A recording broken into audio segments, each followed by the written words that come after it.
Hello and welcome to the 2012 season of Hockomock League football with the Warriors of Foxborough High School.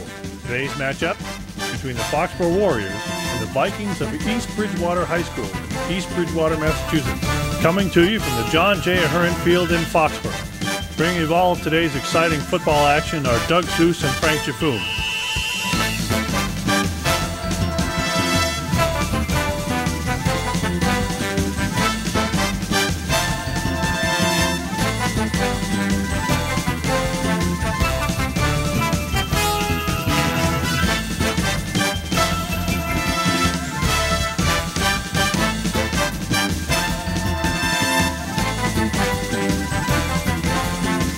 Now, let's join Doug and Frank down on the field for today's pregame commentary.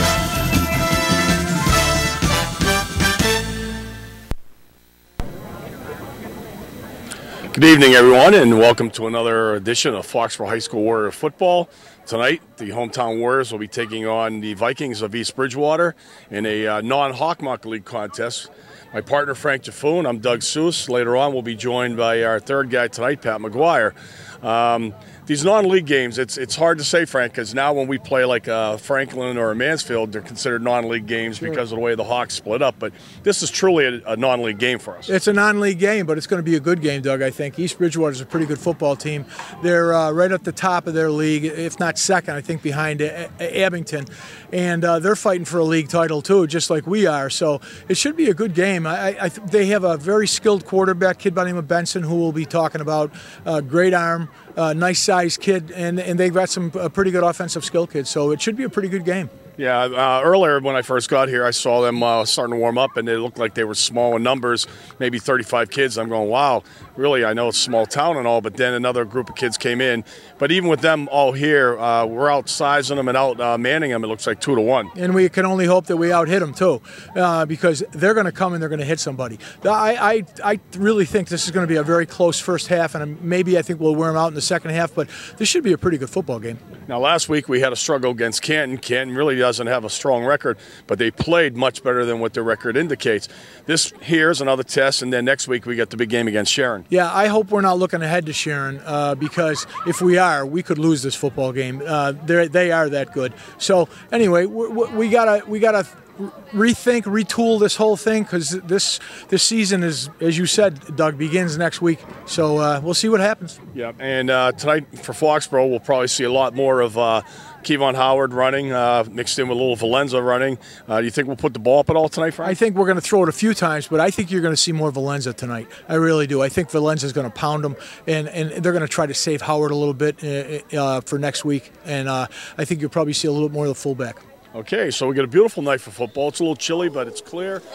It'll be interesting to see, that's for sure. Number 1, Jalen Reed and his parents, Walter and Yolanda. Number 3, Mike Slaby and his parents, Karen and John. Number 5, Mike McGuire and his parents, Margaret and Brian. Number 6, Adam Saltis and his parents, Julie and Glenn. Number 7, Drew McGeary and his parents, Lynn and Jim. Number 8, Tyler Ames and his parents, Diane and Joe. Number 9, Alex Pacitti and his parents, Janet and Chris.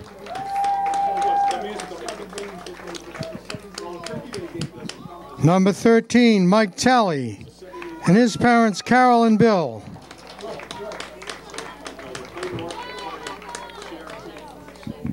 Number 14, Tim Walton and his parents, Anita and Brian.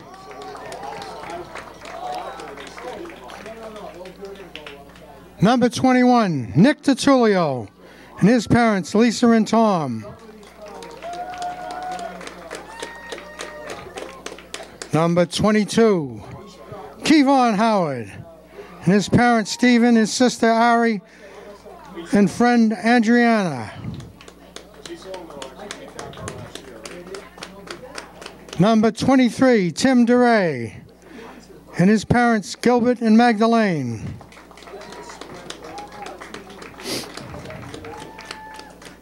Number 28, Darius Holmes, and his parent, Roseanne Marage.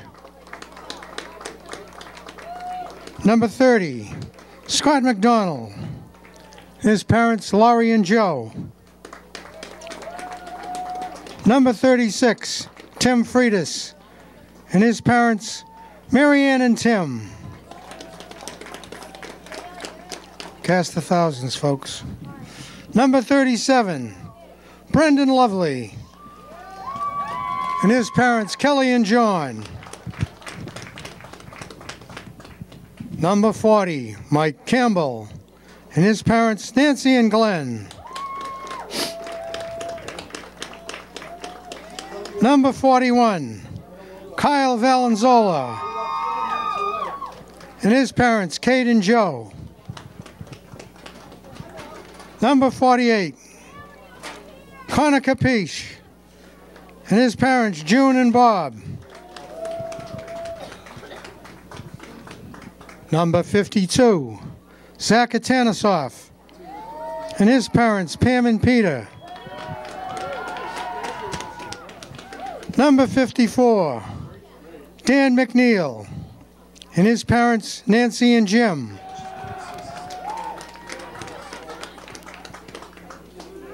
Number 58, Johnny Abdu, and his parent, Denise.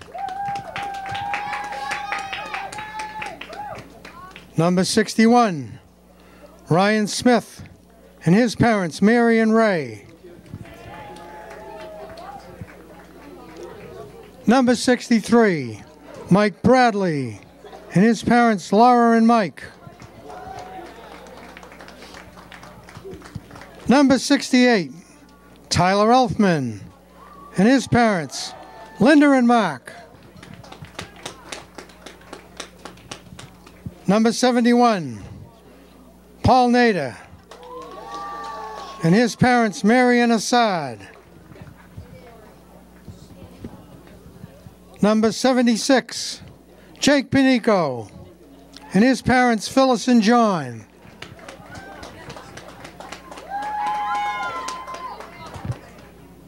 Number 80, Alfred Enrique, and his parent, Basilio.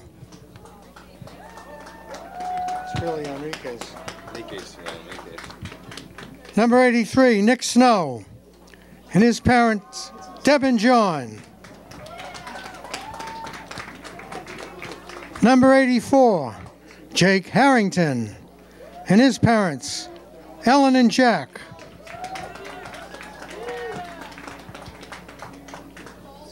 Number 85, Cole Gunn, and his parents, Linda and Chris.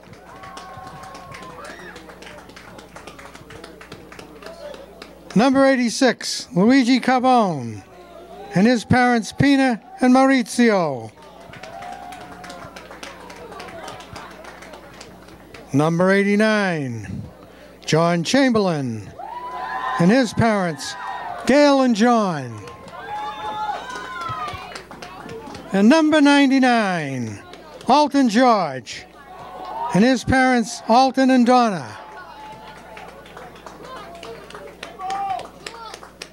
We'd also like to wish the very best to the seniors of East Bridgewater Viking football team in their future also. Thank you.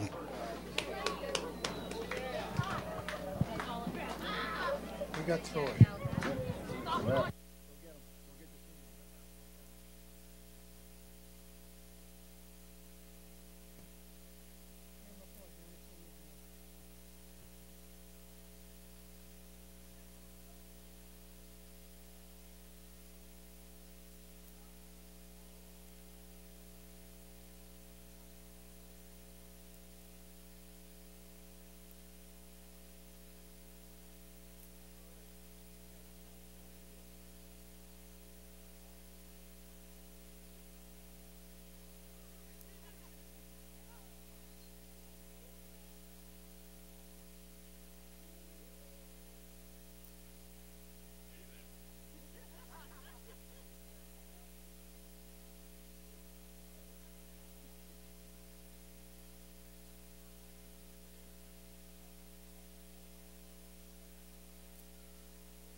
Foxborough to Earn Field. It's a non-league game between the East Bridgewater Vikings from the South Shore League and coached by Sean Toppy. Okay, guys, I'm Jack Foley. I'll be the referee in the offensive backfield. Adam Jacoby will be the umpire behind the defensive line. On the East Bridgewater side, we have Rick Matson, the back judge, and Dell Benson, the head linesman. And on the Foxborough side, we have Brendan Kiley, the line judge. We also have the sixth official, Steve Badd, up in the press box.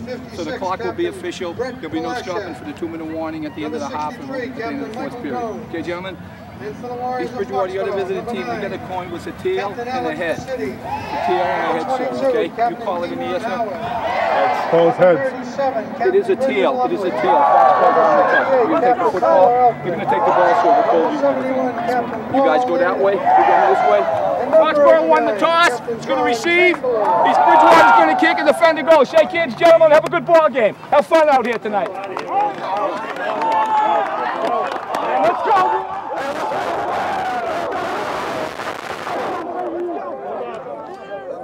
Let's go, come on. Right. Let's go, this is our night. This is our game. This is our fucking field. This is the last time to play, man. And they're gonna fucking play. Okay, here we are, folks. Last home game of the season, Foxborough Warriors, East Bridgewater Vikings. Doug Seuss, Frank Jaffoon, and tonight we're joined by Pat McGuire. So you got a threesome to deal with here. A lot of guys like to talk football, and we're looking for a good contest, right, guys? I think a lot of guys just like to talk. So Foxborough's won the toss. They elected to receive. Their backs will be to the concession side of the field, and Bridgewater will be kicking from the scoreboard side. And right now we'll pause for the national anthem. Please stand for the national anthem. Performed by the Foxborough Warrior Marching Band under the direction of Foxborough Music Director Mr. Stephen Massey.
Once again, a very nice job by the high school band, led by Mr. Stephen Massey.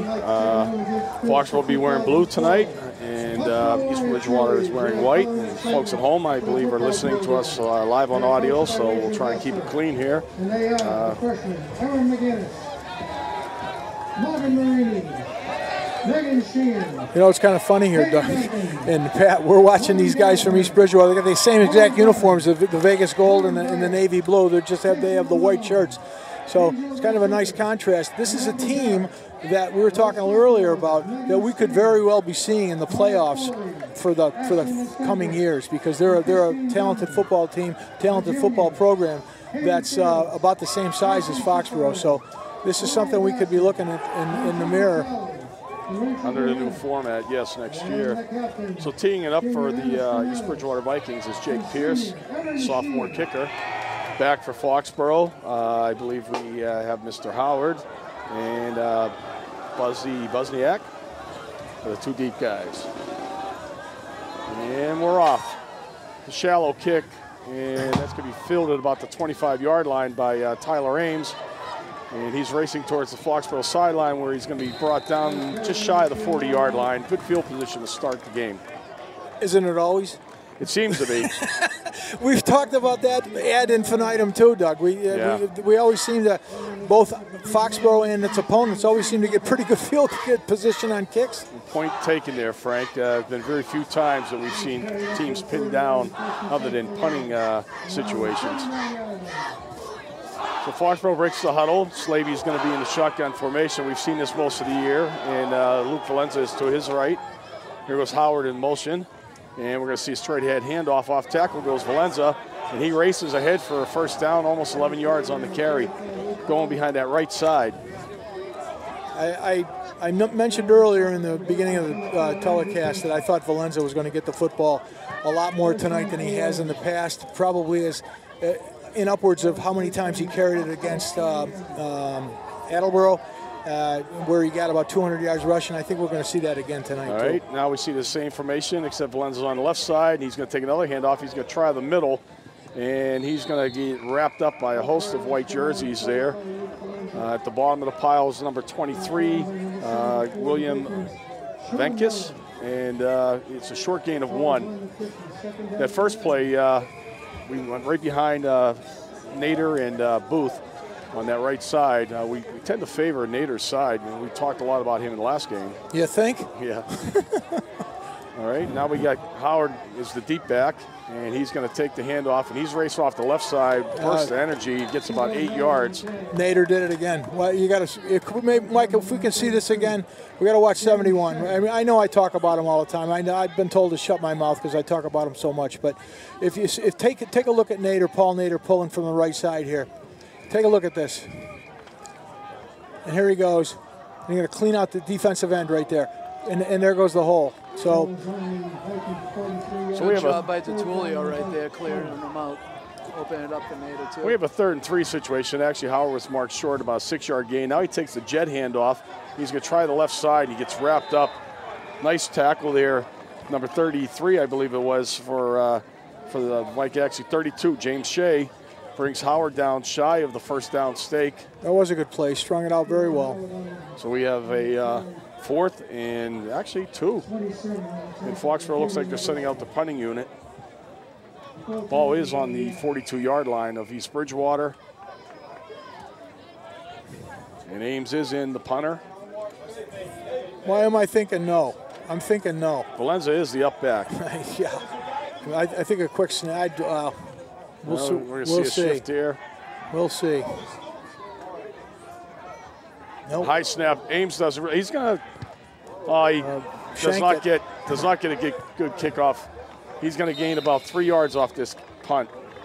He had a high snap. He tried to run to his right, intentionally, I believe. Right, Pat? I mean, we've seen a lot of that type of punt lately. That's definitely becoming more popular in football in general. It starts with the college age. I mean, I think that was more Ames trying to make the best out of a bad snap and trying to get whatever he could from it. So literally, it's a 3-yard punt, and East Bridgewater has great field position to start their first series of the game. Quarterback is Andrew Benson, and he is also in the shotgun formation.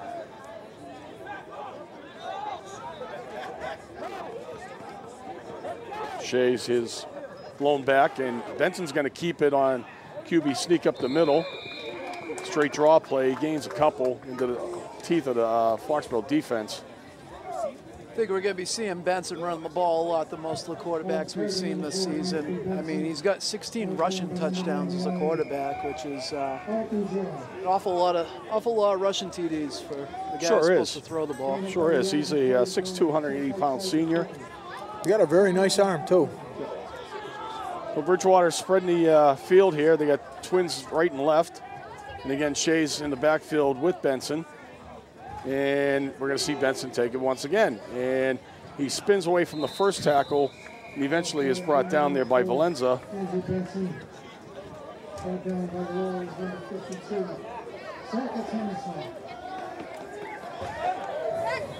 Not much of a fake there, guys.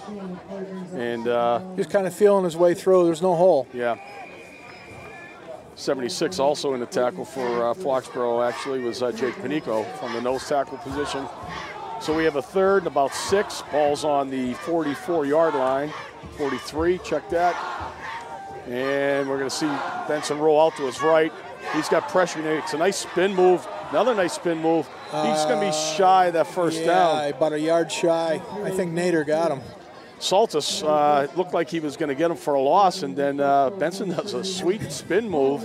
Very athletic, very athletic. And he left Saltus like in his dust, and then he made another spin move and fought ahead for a few more yards. And this is going to be a 4th and less than 1 situation, and I think we're going to see East Bridgewater go for it. Yeah, they're not going to punt the ball. Why would you? Non-league game. You're getting ready to play for your championship. You got to get as many plays in as you can. So same formation. We still got the Twins right and left. Shea's still the lone back. They're trying to draw Foxborough. It's a long count. Now they're all going to their wristbands and looking for the play. Checking the play. I got a feeling Benson's going to run the football. I can't. We have like 8 guys in the box there. And there he goes again on a keeper, and he's going to be stuffed. He didn't get it. He didn't get it. Actually, Valenza comes up with the ball, I believe. Saltus has it. Check that. He ran right into the teeth of the Warrior defense one more time, and this time there was no bend in that line. Valenzo is all over that. You knew he was blitzing no matter where it was coming from. There he is. There's the ball. There's the ball loose. It goes right into Saltus's hands. So Valenza causes the fumble. Saltus comes up with it, but he was shy of the first down marker anyhow. Yep. Does get credit, should get credited with a fumble recovery, however. There we go. Foxborough's second offensive possession, and we're going to get a toss to Howard on the right side. He's got Valenza out in front of him, and Howard's still going. Nice run. As he crosses the 35-yard line of just shy of 35. He's at the 36 of East Bridgewater. Let's take a look at the power of Kevon Howard. We see him as a slasher, but he's got pretty good power on this. Lowers his shoulder, boom. Yeah, he just nice ran run. that kid over. Huh? Nice run. Yeah, that got him his first down. Well, Foxborough gets their first down of the game. Ball to 36. Slaby takes a snap and that gives the handoff to Valenza. And Valenza's going to rip ahead for, he's got another first down. He's still going. And eventually he's brought down by number 4 there, Andrew Benson, the quarterback on the other side, who's also playing defensive back. You know what, Frank? Kevon Howard can block, too. Oh, yeah. He's pretty much of a complete football player. I wish he picks up that blitz right there. Yep, absolutely. Yep. Tough kid. They're both tough kids. This is a very good backfield we have. I love the way both of them run. They both don't hesitate to drop their shoulder when they see the contact coming. They complement each other very well. Ball forward. We have a 17-yard gain by Valenza. Ball's on the 19 of East Bridgewater. And Pacitti goes in motion. And snap is to Slavy. He tosses to Howard. Howard's going to bounce it outside. He's still going. And like you guys have just said, and they just run forward. They're downhill runners. They square their shoulders up, and it's just nothing but big yardage after big yardage. Boy, and those linemen love blocking for downhill runners, too. Yeah, they do, huh? You see this, he gains about 8 on this. See McNeil pulling out to the outside right there, looking for somebody to pick up, gets a piece of him, opens up that crease right there. Nice job, O'Neal was at 61, Ryan Smith was out there. So that's a smart thing to do right there, fall on. Bad snap here, Slaby. I'm not even sure Slaby was ready for that ball. Might not have been. Maybe we could see it again, Mike, just to... So we're going to lose yardage here, big let's yardage. Take a peek at this. It's just low. Yeah, it was low. He did, like you said, Frank, he did the smart thing, but he lost 10 yards on the play. So well, we haven't seen a pass yet, Dougie. I think we might see one now. We have timeout here. Foxborough's going to call one. Slaby's a shortstop in baseball, too. So normally he would be very talented enough to field that one, but that ball just kept knuckling and went right through his legs. And maybe he wasn't ready either, Frank. It was a little snap, but and Elfman, the center, has been good all year long. He's been spot on. Haven't seen too many bad snaps at all, and they've run 98% shotgun formation all year long. Hey, that's a very good point. He has been very good at that. Well, that was a quick He's done a nice job, Tyler Elfman, all year. 20-second timeout is over. Foxborough third and about 11. And we're going to see play action pass. We have wide open to Tulio, and he's got a touchdown. Here we go. It's one of our former players there. Nick DiTullio pulls in a Great pass. Pulls in a 21-yard touchdown pass. Beautiful pass, beautiful catch. The play action really set it up. Yeah, guys. it did. East Bridgewater's watched a lot of film. They know that Foxborough likes to run their draw play on 3rd and long, and those linebackers were read and draw. Yeah. DiTullio ran that flag route and was wide open in the end zone. It's a beautiful All right, play. and here we have the sophomore Kyle Will with the extra point attempt, and he buries it. He's getting better too, that kid. All year long, I watched him improve. So Foxborough jumps out to a 7-0 lead, 3:49 remaining in the first quarter. You know, good for Nick DiTullio. He's been a steady player all year long. He deserves a touchdown. Nice pass by Slavy. Very nice pass. Look at that. Had him beat by 3 yards. Nick's a nice big target too. Yeah. There's a kid that really started to grow once he got to high school, and my guess is he's at least 6'2". He might be pressing the 6'3" envelope there, but he's always had good hands, and as Pop Warner coaches, we were smart enough to make him a lineman. Isn't that always the case? It's always the case. He was one heck of a center, I can tell you that. But as he got a little bit older and developed some size, he went right out to the end position. It was a natural fit. All that practice blocking those years. Yeah, absolutely. Perfect for a tight Surprised end. his hands weren't broken. So we have the squib kick, and this one's going to find its way all the way back to Benson. Who's in the backfield returning kicks? The quarterback. Wow. When's the last time you saw that, guys? It's been a long time. Been a long time. So Foxborough with the squib kick that actually pins East Bridgewater down inside their 30-yard line. But credit to Benson, he fielded that thing, was able to navigate his way through a couple tacklers. Ball looks like it's at the 29. Looks like even though East Bridgewater runs the spread, in the past when Foxborough's been playing a spread team, you'd see a lot of 2 safety looks. And looks like they're gearing up more for the run. Here's a quick pass. Quick pass out to Jake Pierce. And he's going to have first down, I believe. Yep. I think, was that Drew McGarry in there? On that left side, it possibly was, number 7. I think it was. And they're going no huddle, East Bridgewater. Smart move. Smart move. Can't let Foxborough dig in on defense here. They're trying to draw him. There you go right now. We're going to see that audible being called. Everyone checks their wristbands. Foxborough does have like 7 guys in the box, and Benson's going to run. He was initially trying to pass it. Now he's going to run, and he's still going. Well, he's close to a first down, Doug, too. Yeah, he is. Tyler Ames looks like he may have knocked him out of bounds, but that was set up as a pass play, and the coverage was very good for the Warriors. This is a pretty good football team, this East Bridgewater team. They're pretty quick, and this kid is the whole kit and caboodle in the backfield there. He gains 8, so ball is at their own 48-yard line, 2nd and 2. And basically, Pat, we're playing without safeties because they're all rolled up with the spread offense here. And here comes the blitz. And Benson eludes it, and he just throws it away. Smart move. He had hard pressure there. Valenzola, 41, was in there. Nader was in there. I think what Foxborough is going to try to do is they're going to try to take away that short passing game, try to get a little pressure on Benson, make him move, because I feel like his natural instinct is going to be to pull it down and run with it. Absolutely. He's not going to panic when he's got pressure on him, that's for sure. Yeah, that's a good point. And Patrick, and you know what you might see here off of that is a quick slant because of that.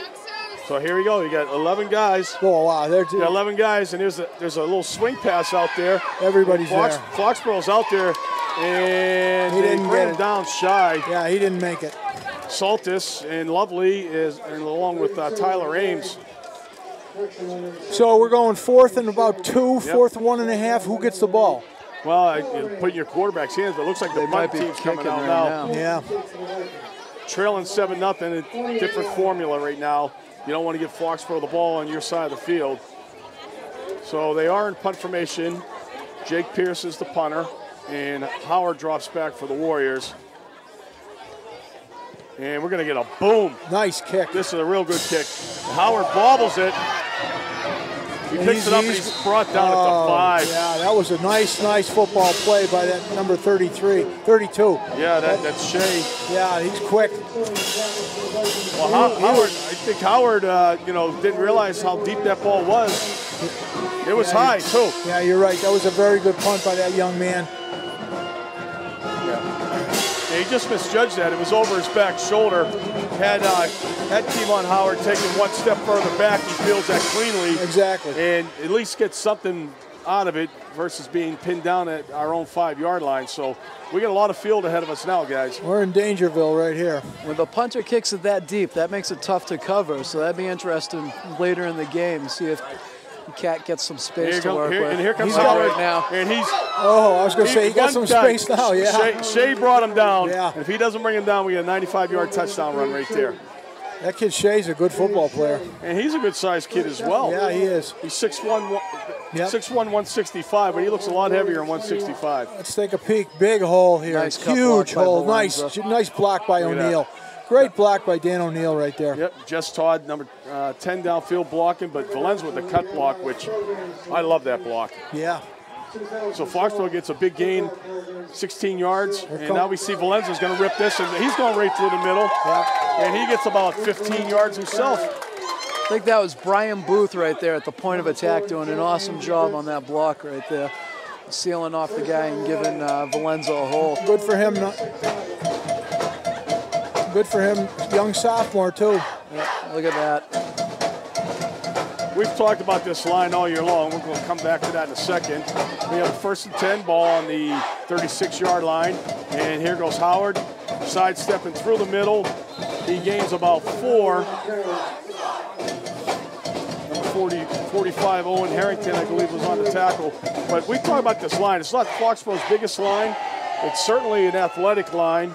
I tell you, they're one of the toughest lines. They're tough kids. They're doing a nice job. What I think, too, is the fact that a lot of them aren't playing two ways. Nader does, of course, but they're fresh, so they can go 4 quarters. It's a great point. It's a great point. So here we go, 2nd and about 5, and we're going to see a play-action pass, and this is out to Jalen Reed. First down.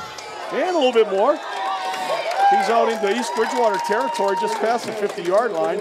Well-designed play. Jess Todd, Brian Booth, Paul Nader, of course, getting downfield, opening up that room. We were talking about that earlier, Pat, about how these kids get downfield. That's one of the things that you can say about this line led by Nader. Let's take another look. They're downfield all the time. They're downfield all the time making blocks. And in that case, they got to be a little careful. We got the end of the quarter. Yep, but you got to be a little careful there because being a pass, they can't get too far downfield right off the bat.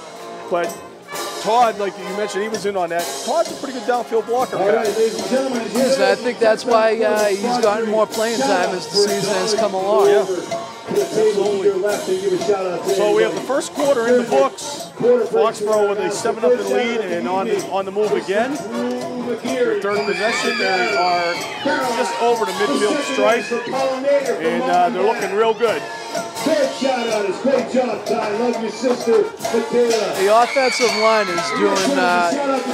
is looking really sharp out there right now.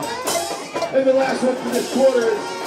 We have senior night here tonight, and 34 seniors on this year's team, which, if it's not the record, it's darn close. That's a lot of people. That's a lot of people.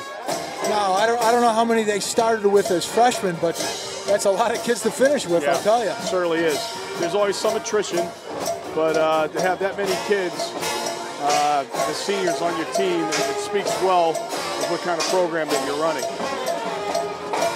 All right, so here we go, 11 minutes till halftime. We start the second quarter. Valenza comes in motion, and we're going to see Howard go up the middle, and he's going to be stuffed right in that middle there. Not this time. One of the few times. Thank you, Pat. Shane Millett, number 50. And also in there, I believe we had number 52, Gary Hart, with the stop. So short game, like I said, one of the few times Howard got bobbled up. I don't think Valenza's out there right now. He may not be. He's not. Maybe getting a blow. So we get trips to our side, the near side, and we get a little toss out to Howard. He gets a good block by Howard. By Todd. Todd. Nice block by Todd. Good job. Good job. We just talked about the young man, and he comes right back like a segue. And you know, it's funny. A couple of plays before, I saw Joe Heinricher, the offensive line coach for Foxborough, talking to Todd about maybe even a seal block, and that was a great seal block exactly right there. Great cut block by Smitty on the end there, too, to get that corner. Let's take a look at the left here. Yep, left side. Cutting him down. McNeil pulling around. Yep. There's Todd making his block. Yeah, very, very nice block. So we get a gain of about 7, brings up 3rd and 2. And we're going to see Mr. Howard again. And he stiff arms a couple tacklers, gets the first down before he gets knocked out. Again, we see Shea on the tackle. Howard is a complete back. I mean, we've seen some good backs around here. He may be top 5 in Jack's program's history. There's just been so many, but this kid not only has the speed, the downhill running, but the stiff arm too. I mean, he does a lot of things. He's a good football, complete football player. Very, very nice. Does a very nice job blocking, as Pat mentioned. He's a good receiver. So Valenza's back in now, and he's going to take the handoff, and there he goes. He's going to get another 7 through the middle. What a tough kid he is. Yeah. I probably said that about 15 million times this year. His motor is never turned off, I can tell you that. So he gains 6 yards. You know, it's funny. We talk about, blocking and the intensity that goes with it. This team, for the last 5 years, I'm watching Foxborough. They had 3 losing seasons, but this team has really picked up the intensity. Mm-hmm. So Valenza takes another handoff, and he pounds right on that right side behind Nader and Booth, and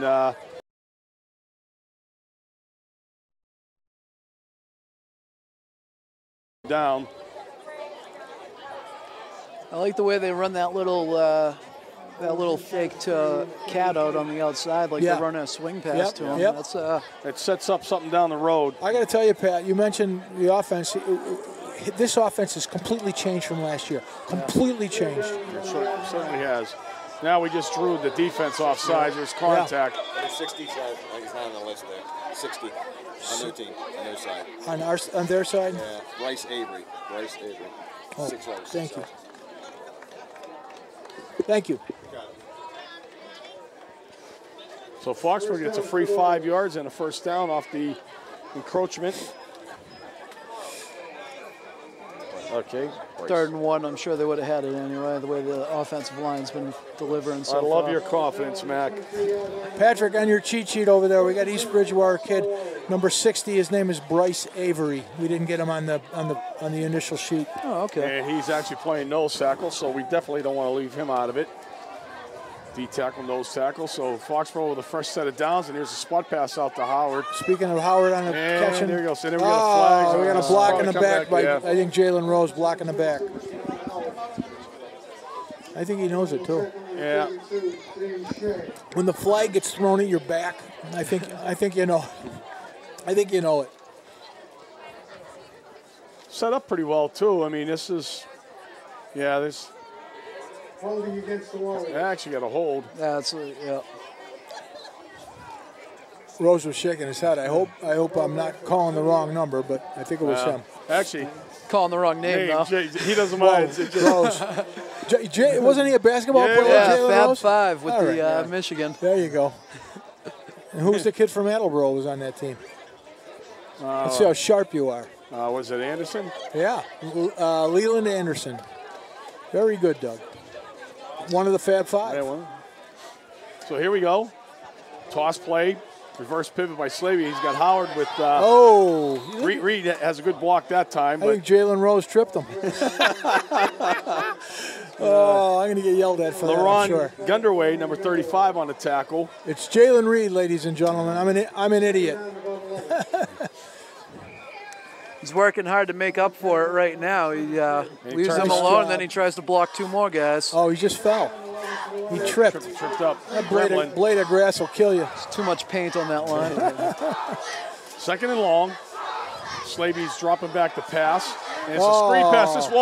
This thing's almost picked off. You know, I think that was designed for Pacitti, and I think he went down. He went downfield 2 yards and came back. Can we see that again, Mike, please? There's definitely something wrong with that. Yeah, play. yeah, exactly. Here's Pacitti. See him coming over? That was designed for him, and he just threw it over his head. You're right. Flanker screen in the middle there. Yeah, exactly. And, we got away with one because there was 2 white shirts sitting there waiting for that ball to come down. Oof. Pacity's very athletic, and he certainly stretches to his limit right there to try and pull that down. So 3rd and 10. And we got a quick out to read. And he gets a nice block by Todd. And he's close at first down. He might have gotten it. The ball's on the ground, that's why. Oh, boy. Ball's on the ground. We didn't see that come out. Everyone's pointing one way or another. They got it. There you go, first turnover of the game, and that's a critical one. Foxborough driving in for a second score, coughs the ball up on the pass play. Jake Foley is the head referee tonight from Stoughton. Very well-known man around the Stoughton area for working with youth in baseball, basketball, everything else too. Good guy, really good guy. Okay, East Bridgewater, 1st and 10 from their, where are they, Dougie? Looks like they're at their 19, 14 13, yeah. We didn't see who came up with that ball. There's just a lot of shirts over there. But that pile was a white one. Yeah, my eyes can't see that far anyway.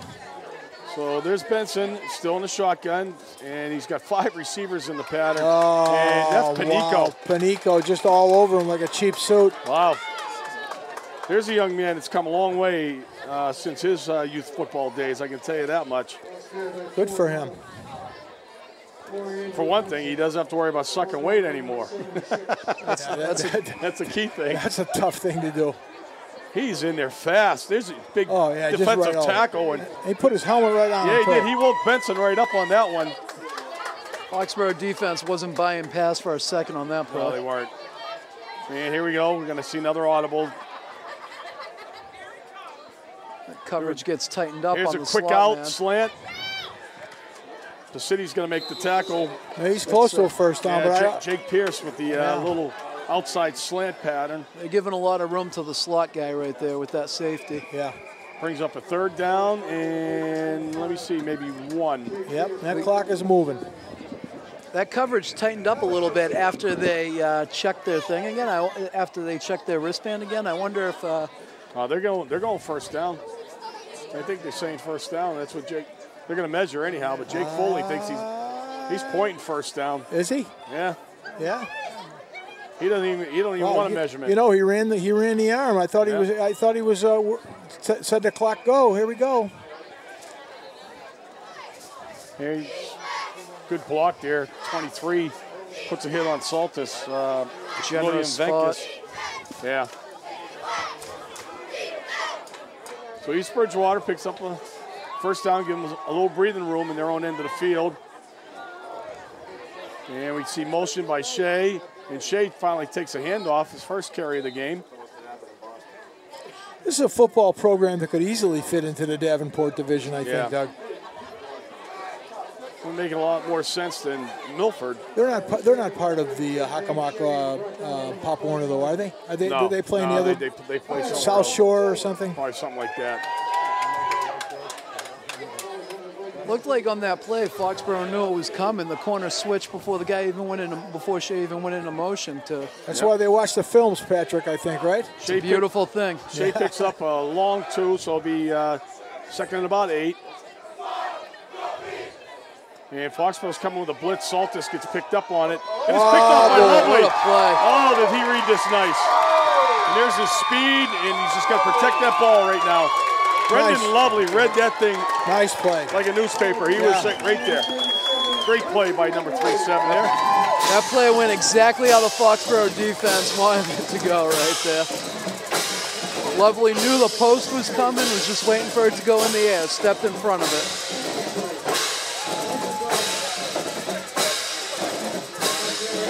Yeah, the post was here, but boy, if he Benson threw never that, saw him. If he threw that just a little bit over his head, he was gone. Yeah, you're right, because the receiver was behind Lovely, but part of that was because Lovely was closing on it. He was reading Benson all the way.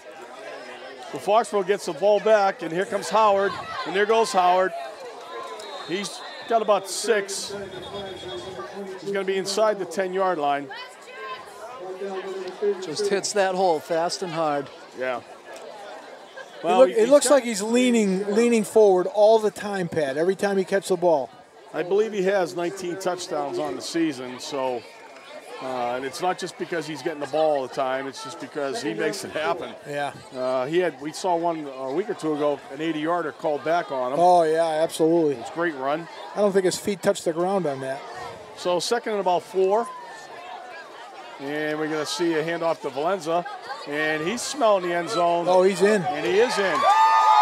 Nice little trap play right behind the lead block of McNeil. Had the right side of the line with Brian Booth coming down. That was very well designed. You're right, Pat. So Valenza breaks into the end zone. And Foxborough now has a 13-point lead with the point after attempt by Will coming.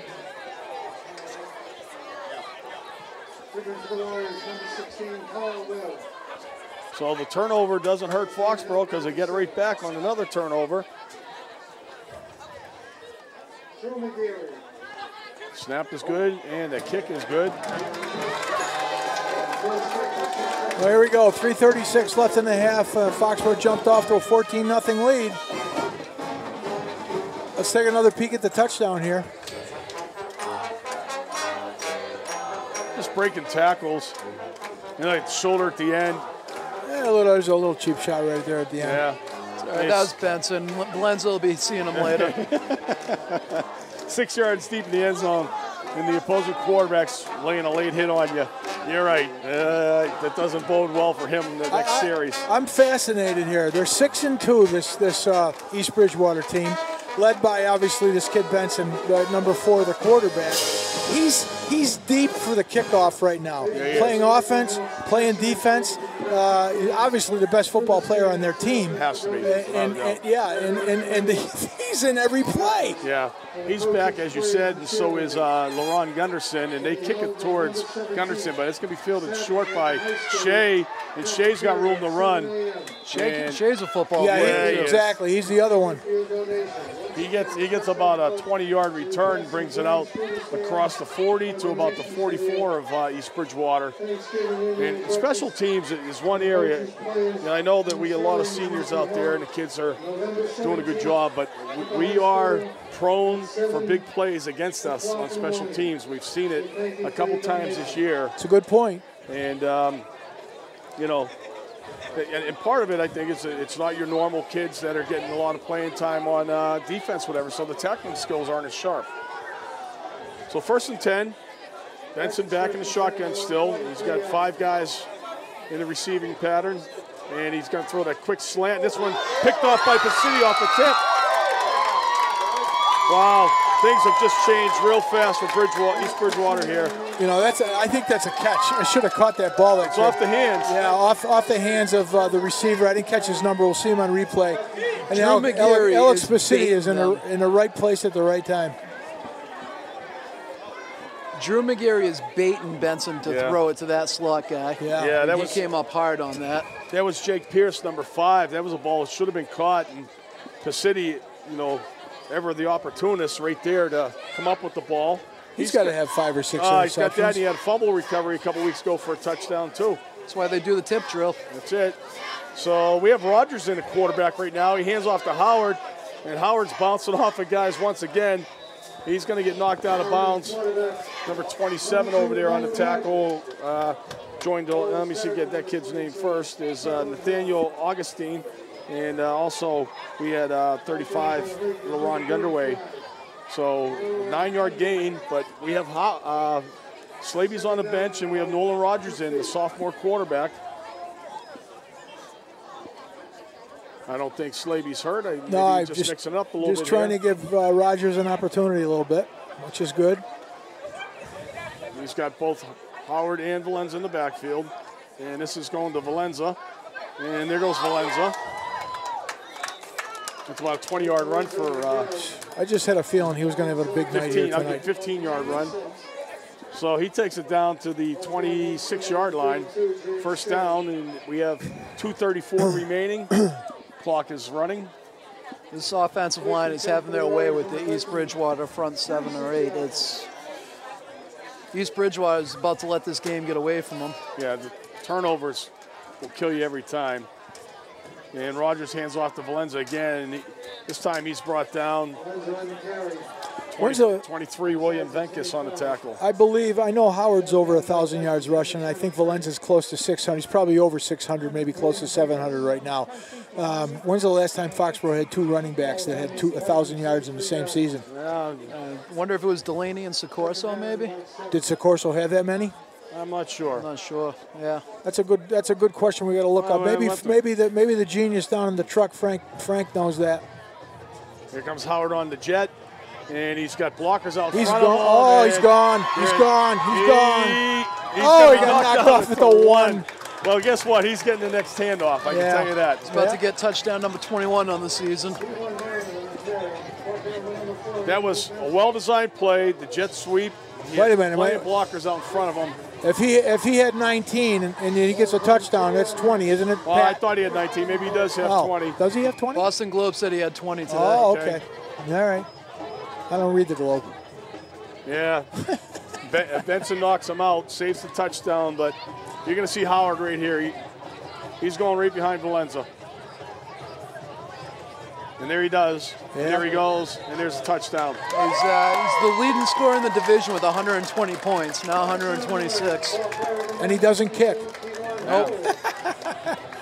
Probably can, though. Yeah, he probably can. You're right. My understanding is when he was younger, he was quite the defensive football player, too. You can imagine a kid with that kind of speed playing safety. Playing safety for you. Can you imagine him and Pacitti playing safety? Holy cow. And you got Drew McGarry playing cornerback. That'd be a pretty good defensive backfield, I think. Will with the point after attempt. And he blasts another one through the uprights.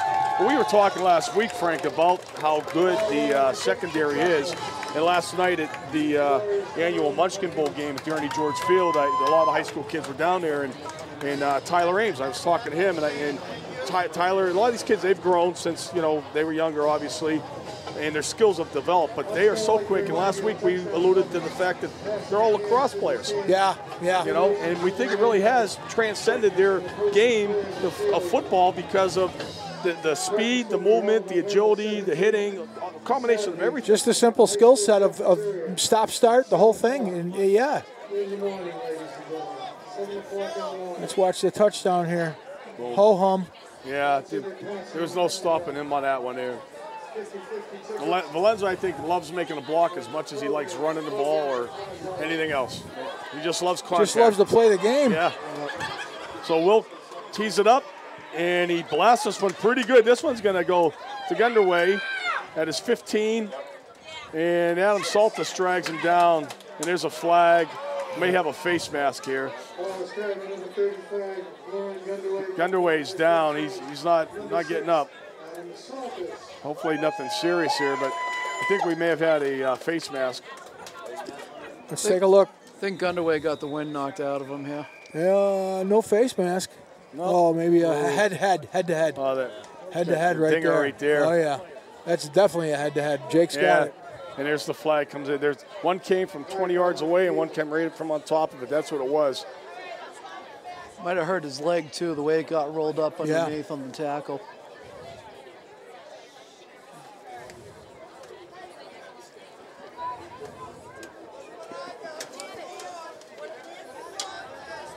So while the EMT is attending to Gunderway, we have 1:26 remaining till halftime, and the marching band is starting to circle the field. And this is going to be marked off a 15-yard penalty. Brings the ball all the way out past the 40-yard line. To 41. Pin him down with the kickoff, and we get a 15-yarder. Bring him over the 40. I'll tell you the truth, I think he marked off 17 yards because they had the stakes set up at the 24. So he marked it off from the 26. Bridgewater needs to do something here before the half. They do get the second half kickoff. They can ill afford another turnover, though. I think this kid Benson's a little gun shy of throwing a football. Shea's going to take the handoff into the middle. Yeah, they're just going to go in the locker room and happy to be down 21-0. Sure thing. Playing it kind of safe there. Look at the difference in the numbers in terms of overall kids on the sideline, too. I mean, Foxborough, even though they're about the same size school-wise, twice as many kids. Yeah. A gain of 5 by Shea. We talk about it all the time, Pat, how great it is to see the sideline full of Foxborough football players.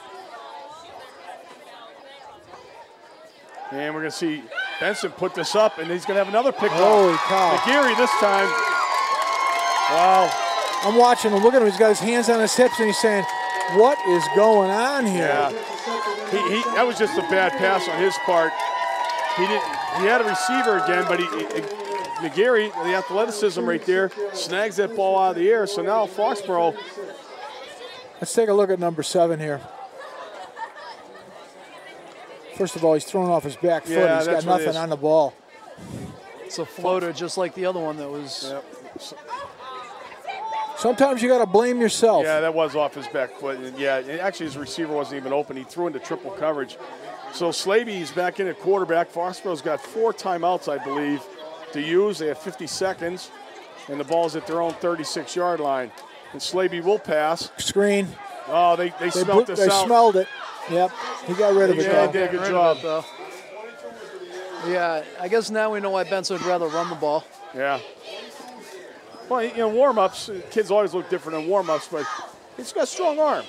Again, that was just his technique more than anything else. One of the things I don't like about the screen, when the quarterback drops to his 5-4 4-step drop, and then he has to drop another 2-3 yards. Right. I don't even know why they have to do that. They don't have to do that. As a matter of fact, as they get older and they get into college and certainly into the professional ranks, they don't do that. They don't drop another 2 yards back. I'm not sure. I think it's just to get the loft or something over the lineman heads. There's a high pass that Todd cannot come down with, so it'll be 3rd and 10. 39 seconds left. Here's almost a, I'm guessing that you'll see possibly a draw play here to Howard. He has Todd open. He's wide open. Yeah, he just missed him. Todd had a lot of room to run right there, too. Yeah. He makes the web jump. Yep, he had Jalen Rose-Reed out in front of him. I'm looking for Pacitti here. I think I'm looking to go long. See DeTolio in motion. And we're going to run. No. It's a keeper by Slaby, and he gets stood up. He's stuffed. Big time. He looked like he was on his way to something there, and then boom, stood up in that hole. See, is Bridgewater going to make him punt? Yeah, they are. I would think so. Yeah, why not? Yeah. See if you can get something going with Can't take him with you. Yep. So Slaby's first carry of the night, and he gains about 3, but it'll be a 4th and 7 situation. Yeah. And we're probably going to see Benson back to return the kick. If you're East Bridgewater, you figure you get 35 timeouts a half. So. Yeah, exactly. Is that MIA or is that Hawk or whatever? I'm not sure. Whatever it is, it's ridiculous. It is. So we do see Benson as the back, and he's not really that deep. He's only around his own 37-yard line. Ames last time got one off the side of his foot. Now we see Benson drop. And this is a little bit better, but it's still knuckleball, and it takes a weird bounce. It's going to be downed at the East Bridgewater 40-yard line by Pacitti. 17 seconds remaining in the half. Foxborough with a commanding 3-touchdown lead here. So we wasted that turnover opportunity.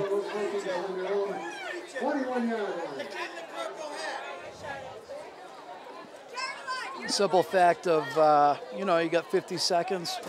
Foxborough wants to run the ball, you know, so throwing the ball. 50 seconds and 4 timeouts, could have run it a couple times. I mean, Howard could break one at any point in time. And between him and Valenza, they got to be averaging about 8 yards a carry tonight. The question is this kid going to throw again? He certainly is. Here we go. He's going to step up, though. Now he's got room to run. And McGeary's going to try and force him down to the ground, which he does. Oh, here goes a penalty. Up. He does get a first down. 6.7 seconds.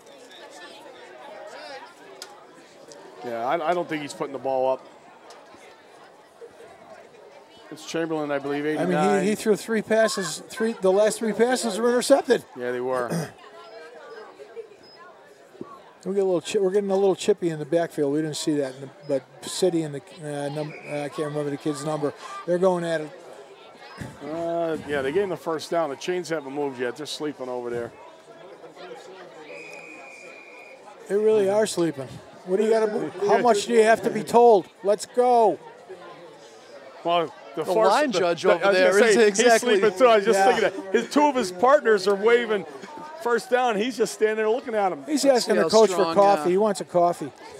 So here we go. We got trips to the left. Little hook and ladder, maybe? Could be. Shea's on that side. We saw that last week, Pat. And this is not good. Benson's rolling to his left, and he completes it out of bounds. Out of bounds, out of bounds. Yeah. I'll tell you what, 28 for East Bridgewater. Chris Stanton just had a good block on the pursuit of Benson right there. He had a decleater block right there. Do we have a flag of some sort, or what do we got? Well, the half can't end on a defensive penalty. If there is a defensive penalty. I don't see any yellow on the flag. Personal foul, Foxborough. Yeah, there's your defensive penalty. Yep, definitely. So instead of the half ending, East Bridgewater is going to get one more shot at it. And 15 yards closer to the end zone. I wonder if we can see that penalty on there. Where did that come from? I'm not even sure where it was. I think he just marked off about 30 yards. All right. I guess we're going to the end zone now. Yeah. Well, that last play, Benson was rolling to his left and trying to throw. He's a right-handed quarterback, and he was under pressure. He got off a pretty good throw, but it was way out of bounds. So I'm not sure where, unless he was hit late after the throw. That's the only thing I can assume. I didn't see anything else out there. Yep. So here we go, one more shot for East Bridgewater. They got twins right and left. 23 deep. And George is coming in with pressure, and we got a bomb, and this one's going to be picked off. There we go. The City picks it off in the end zone. So Benson's completed 4 passes to Warriors and 1 pass to a Viking. I tell you, pretty good for us. The City is just, he's always around the ball. You gotta like that kid. He's greedy, Doug. Yeah, there's the arm. We just saw his arm strength right there. Yeah. Right? I mean, he hit City right in stride. That was. Jeez. So here we go. We're at halftime. Foxborough 21, East Bridgewater 0. And we're going to go to halftime action with the band, and we'll join you folks again in about 15 minutes.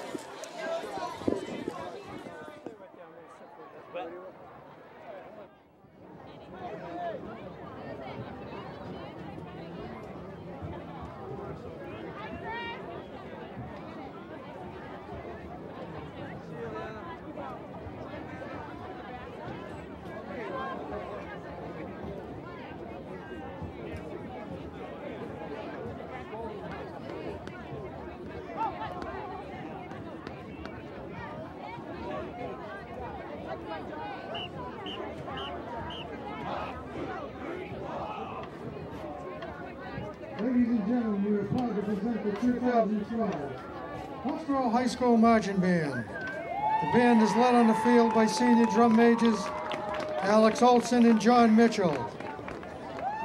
Soloists include Matt Milo on trumpet, Julia Nicholson as the featured dancer on Blackbird, and Kevin Scollins on guitar. This year's halftime show is entitled Sgt. Pepper's Lonely Hearts Club Band and features the unique music of the Beatles.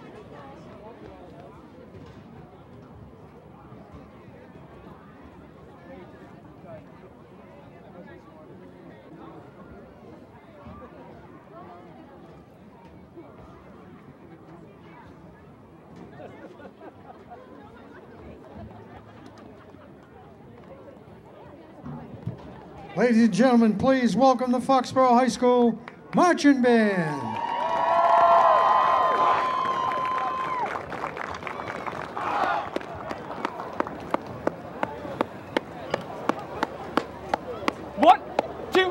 1, 2, 3, 4.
Bring your attention, we have a winner in the 50-50 raffle. The blue ticket, 185-8547. The blue ticket, 185-8547. It's worth $197. If you win $197, go to your TP Park area. Once again, the ticket number is 185-857. Okay, we're back, and there's a lot of shouting out going on here. It used to be a football game. It's starting to sound more like a concert or something, but a lot of fun stats. Pat, why don't you take that? Well, the stats are pretty much telling the story of this game right now, and what that's reading, aside from the 5 turnovers to 1, which is a huge factor. That rushing statistic right there, the Foxborough offensive line is having their way with the East Bridgewater defense. And you made a good point, Doug, that a lot of those kids from East Bridgewater are probably going both ways. They got a smaller team, and I expect to see a lot of different numbers later as we move into the second half. Nolan Rogers is probably going to be getting a lot more reps at quarterback, and we're going to see what everybody's got. Yeah, I would agree a little bit with that too, because again, next week's the big game against Sharon, and with the lead, we want to protect some of our starters as this game progresses. At the same time, get some playing time, Frank. Like you always say, it's good for those kids. Absolutely. How many times in your life have you said the big game between Foxborough and Sharon? Never. Never. This is the first time. That's this is the first time. That's the first time I've ever heard it. I mean, last year it was a rude awakening for us. I think in Jack's tenure, he's probably lost twice to Sharon in 30 years. Yeah. 31 years. And last year, Sharon came in here and handled us. They hammered us. Yeah, they hammered us. Both sides of the ball. Let me tell you something. Sharon has a very talented tailback, a kid by the name of Asness. Yeah. And he got 175 yards against us last year. And they're not big, but they're tough kids over there. That's going to be a good football game. And some of these kids are very familiar, Pat. You we can saw talk this about one coming in Pop Warner. This Sharon team won the state title when they were on B team, and they were one game away from a trip to Florida. That Sharon team has been playing some good football for a while. Yeah. Very, very well coached. Very well coached team. Dave Morris has done a great job over there in Sharon. Norwood kid played for one of our coaches over here in Foxborough, Joe Smith, at Norwood High School, and his dad Rocky was in charge of the Norwood Pop Warner for many, many, many years, and very, very good coach. Great kid too. So Foxborough will kick off the second half. They will kick towards the concession side of the field. Back we have Shea and Benson. Nick T, number 21, great game. Love Mom, Dad, and Brittany. Go Buzz Lightyear. I know you know who that is. Go. It's getting a little crazy around here. So second half's about to start. Will tees it up. And we get another good deep kick, and Shea's going to take this at his own 15. And nice tackle. Oh, yes. Number 40. 40 for the Warriors is right in there, and that's Mikey Campbell, the Soup. Soup with a tackle. He's had a couple good this year he's done all right a couple of times. I think he came up with a turnover once in the game we did earlier as well. Sure tackler. Yeah. Remember that when he was like 6 years old. Yeah. He was one of those kids who was always hanging around the field while his older brother was playing. He said, can't wait till this kid gets into a uniform. And then those years flew right by, too. Now he's graduating this year. So good tackle by Campbell. Pins the Vikings down in their own territory at the 24. And Benson is still in the shotgun. And he's going to keep it. And he's got room up the middle and a little bit more. McGarry's got a beat on him. Boy, he's got good speed. Yeah, he does. Pacitti, with a little help there from McGarry, knocks him out, but not until he crosses midfield and into Foxborough territory. Excellent job on the mesh right there. The entire Foxborough defense bid on the running back, and he just yanked that out and he took off down the field. Foxborough's got to keep him out right now before we can get into it. Might have gone a little ahead of ourselves. Wow, he pulled that off late. That's their end containment right there, that you have to stay at home. So big gain for Benson. And 1st and 10, Warrior side of the field. And we're going to see a handoff this time to Shea. Yep. Oh, they came out a little more determined. Yeah, they did. Nader, Saltis in on the tackle. Shea gains about 5 yards on that carry. Well, Foxborough didn't get too overconfident in the way that first half went. Yeah. I mean, they did have 5 turnovers, like you pointed out, Doug. Yeah, the one at the end was a gift. I mean, that was a throw up, see what happens. But, yeah, the other ones, it was just. Did he throw 5 interceptions? He threw 4. They had that one fumble. Yeah. So we're going to see the keeper again by Benson. This time he tries the left side, and he gets around the corner. Nice run there, too. He's run out of bounds by the defensive backfield He's of quick. the Warriors. He's got nice feet. Tanasoff getting a little too deep on his contain right there, and Benson just took it inside of him.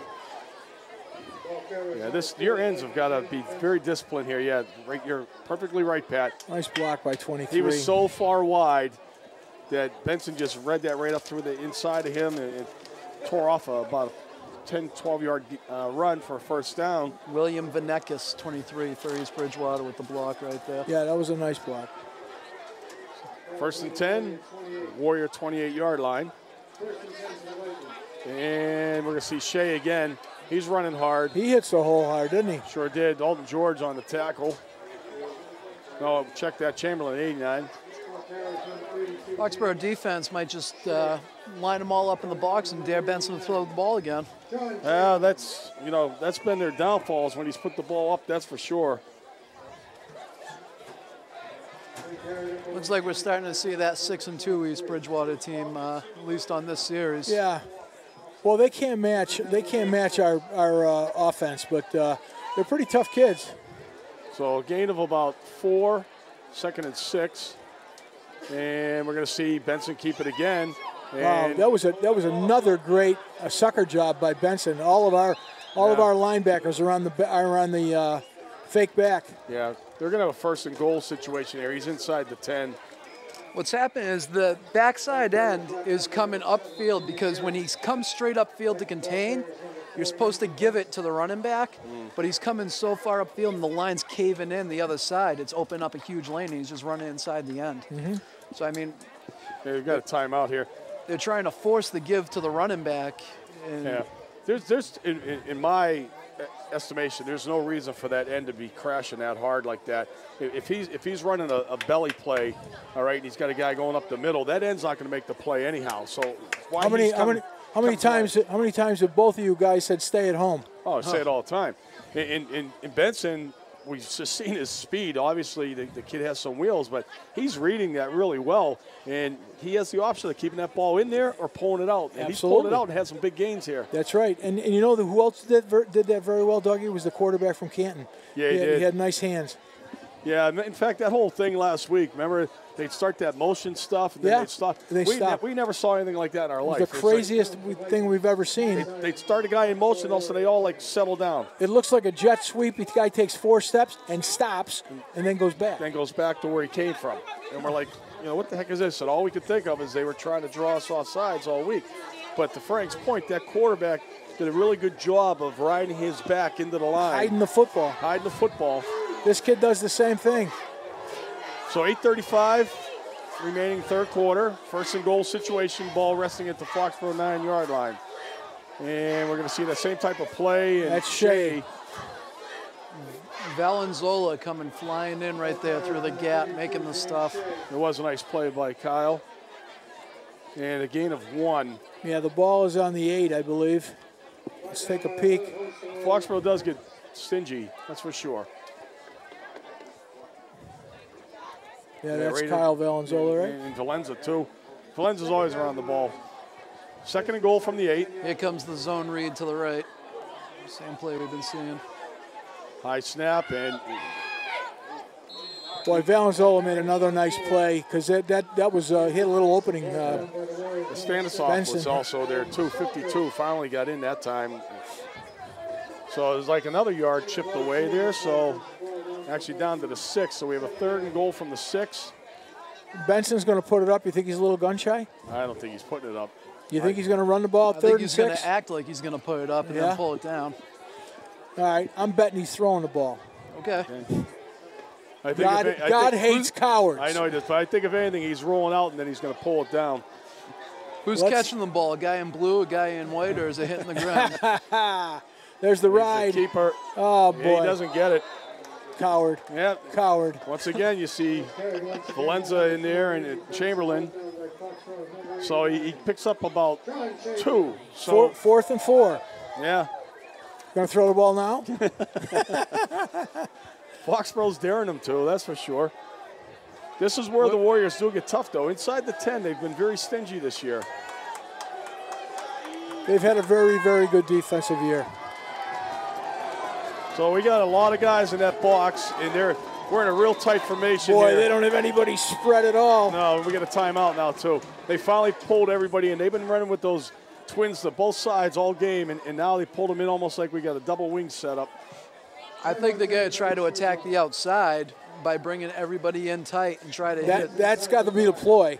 Yeah, using those guys to block from there. You're right. Yep. Get them out in front of you instead of trying to block from the outside in. Run a pattern out maybe into the back of the end zone. Somebody from the left side curling around here.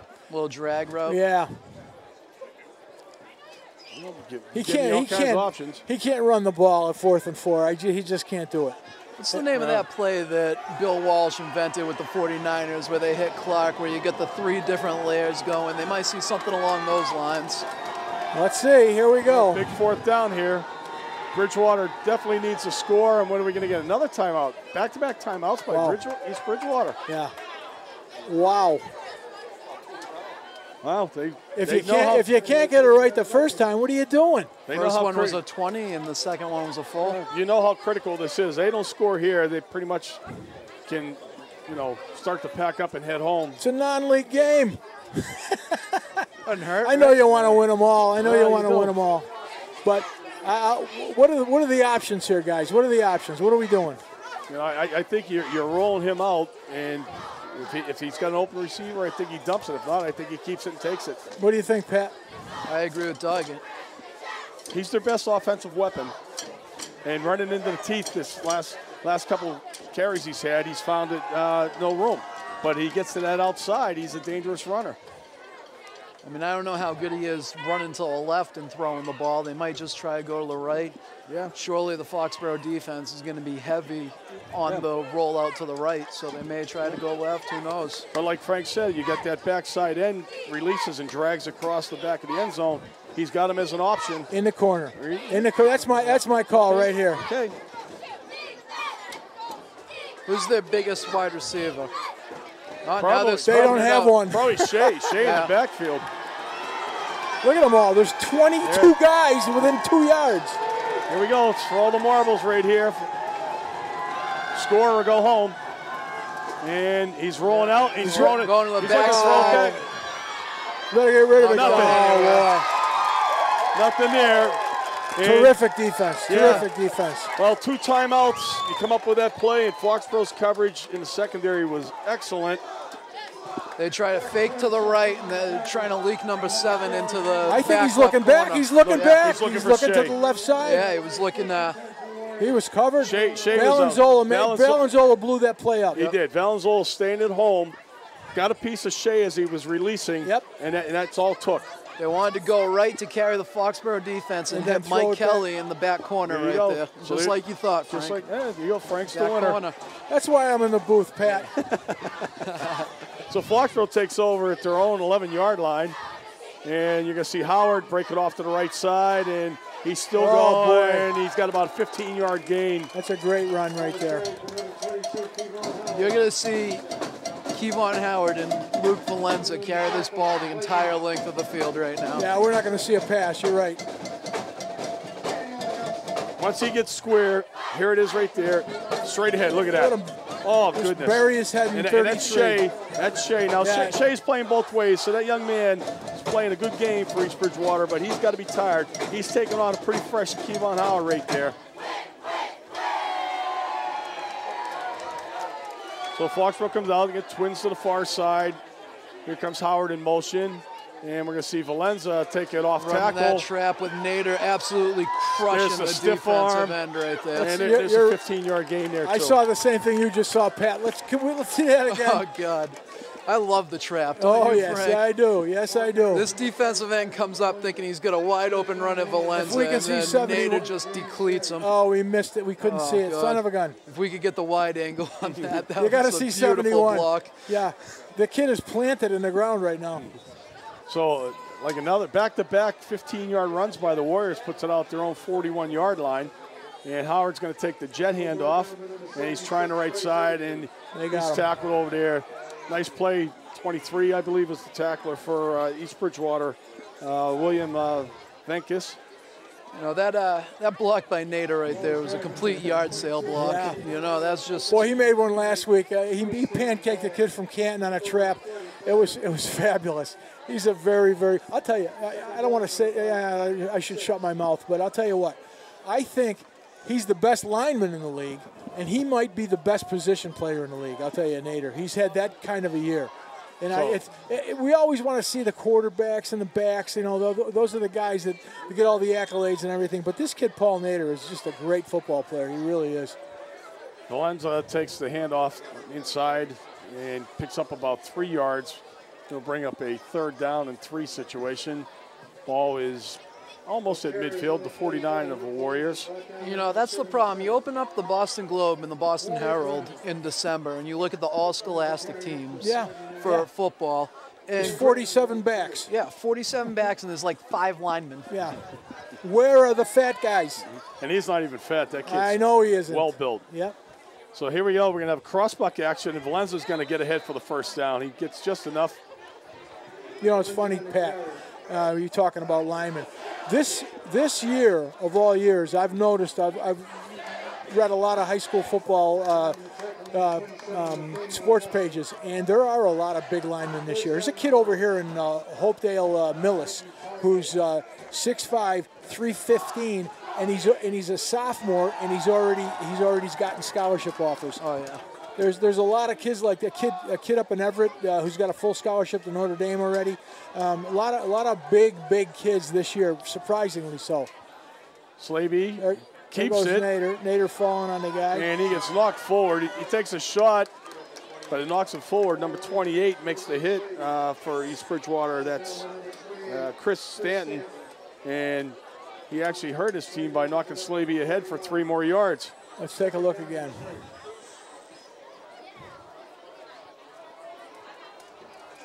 Booth in the back of the play there, mixing things up with East Bridgewater, and I like him too. I like the way he comes off the ball. Was he only sophomore, isn't he? Yeah, Tyler Relfman being a senior leader is calming down the sophomore. There's Howard. Oh, he gets horse-collared around the neck there, but he gets another 1st down. One of the few ways you're going to have to bring him down is to wrap him up like that. He's a tough kid. He really is. Yeah. He's strong. He's strong. There's another good football player, Dan O'Neill. Nice job. He's done a nice job all year long. I like the way he plays the game. Reminds me of Pat Kelly. We talked about him before. O'Neill. Yeah. Oh, McNeil. McNeil. Yep. Nick Neal? Yeah. McNeil, yeah. No, all our Irish names look alike to you. I guess you. Yeah, I suppose. I'm in the wrong part of the country for that. So here we go. Got Valenza and Howard in the backfield, and Valenza takes the handoff. And he only gains a couple this time. Gary Hart on the tackle for East Bridgewater. You know, I bet Howard and Valenza are both over 100 now. Frank, are we even close to that?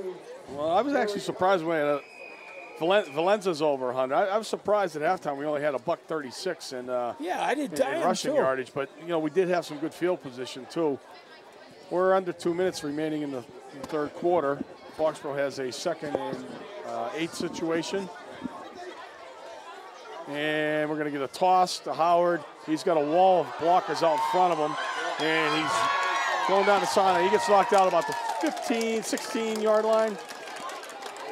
Yeah, again, you got receivers out in front doing a great job of leading the way. Everybody just doing their job and getting downfield right there. Valenza's leading through in that corner. Kelly, I believe, from East Bridgewater's pursuing the ball, slams on the break, and Valenza runs up his back. He's trying to get a flag from the ref. Let's see it again. Here comes him. Full speed Valenza. McNeil pulling. McNeil. What did I call him? O'Neill? Yeah, but you're right. There's number 7. Yeah. Turns his back to Valenza, trying to draw the push in the back. Not a smart move. There's another trap. Now we're going to see Slavey trying to keep it, and he's got nowhere. He just ran into about 5 white shirts. Foxborough's got 4 offensive linemen 10 yards downfield trying to block right there. Shane Millett and Brett Poloschek, I hope I said that right, in on a tackle. All right, so we do have twin 100-yard runners tonight. Howard has over 100, as does Valenza. And this is Foxborough's strength anyhow. We've got a great tandem. They complement each other very well. And they get a line that loves to open holes for them. Nader's playing tackle now. Yeah, he is. He's out to right tackle in 53. 53, D'Antona.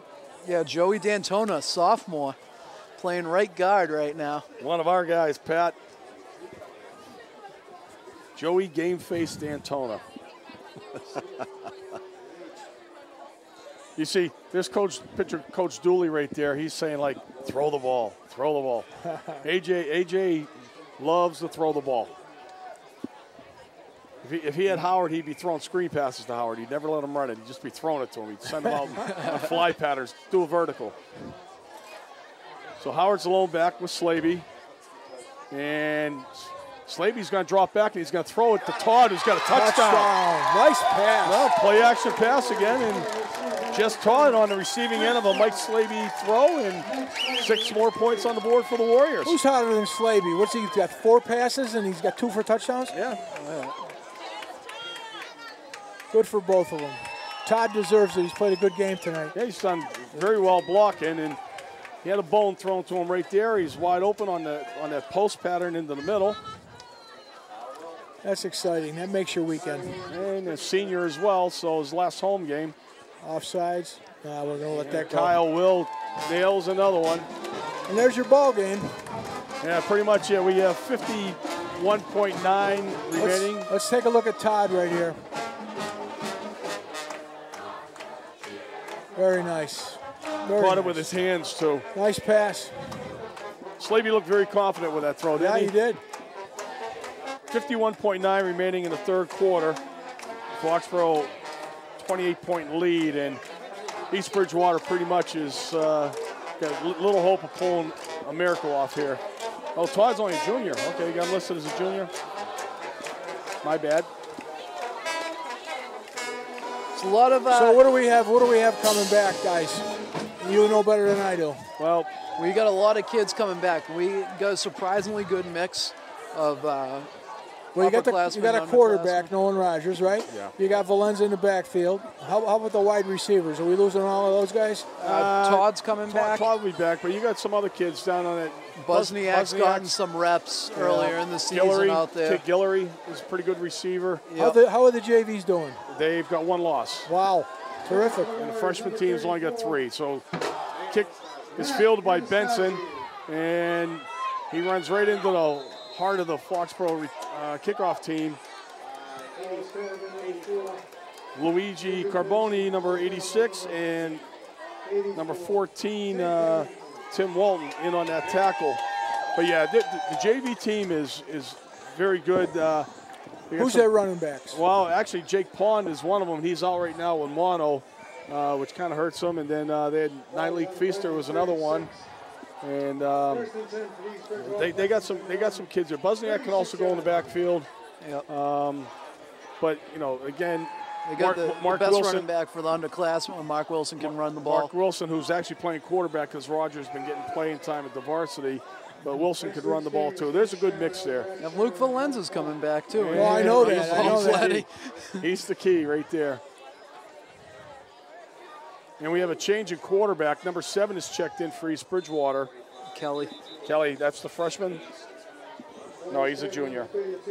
The freshman was Graham, right? Yep. Number 12. He's still on the sideline. So Kelly's checked in. Not sure if Benson got hurt on that kick return or if they're just trying to mix things up. But we have a penalty on the play. And it's going to be marched off against East Bridgewater. So things continue to go bad for them as we come down to the last 30 seconds of the third quarter.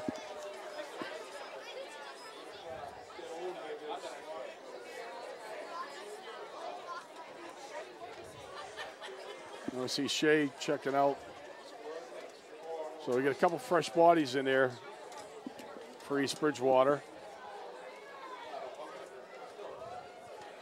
37 on the carry is Sean Pierce. Take us into the fourth quarter. Yeah. What you might see here, too, is if they get a big game coming up next week, I'm not sure what their schedule is, if they have one that's coming up in their own league. At this point in time, you don't want to risk one of your players. You got a game here you're not going to win. I don't know if they've played Abington yet, but I think Abington's 8-0. So that's the game that is going to mean everything to them. So if that's coming up. Yeah, right now you don't want to see any of your starters get hurt. The Benson kid is a good little football player, but he can't do it on his own. And to be perfectly honest with you, a couple of the passes that he had intercepted were tipped. Yeah, he did have one tip for sure. And you know something, I think regardless of how Benson's played in this game, as he goes, so goes the East Bridgewater offense. So that coach might just be like, you know, it's not happening. Oh, he's playing both ways, returning kicks. You got to give him a break a little bit in a game like this. Absolutely. We love you very much. No, Johnny, I love you, Mom. Well, we have 11 minutes remaining in this game. A lot different from what we seen last week when that game went right down to the fourth quarter and Foxborough put Canton away then, but not before Canton put up a fight and gave Foxborough all they could handle. This is our last home game of the year, and we will be doing the Turkey Day game in Mansfield. Again, it's Pat and I will, anyway. Pat, you will. We meaning Cable 8. We'll talk a little bit more about that later.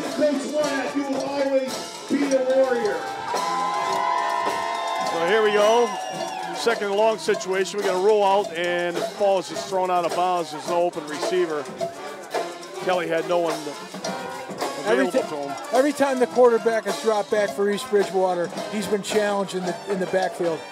They've had a great rush on the quarterback all night long. One thing Foxborough's shown for quite a few years now is definitely quickness with their linebackers. We've seen it for quite a long time. Prior to us even doing some of these games, Frank, some of the linebackers we've had that have been very aggressive, very quick, put a lot of pressure on opposing quarterbacks.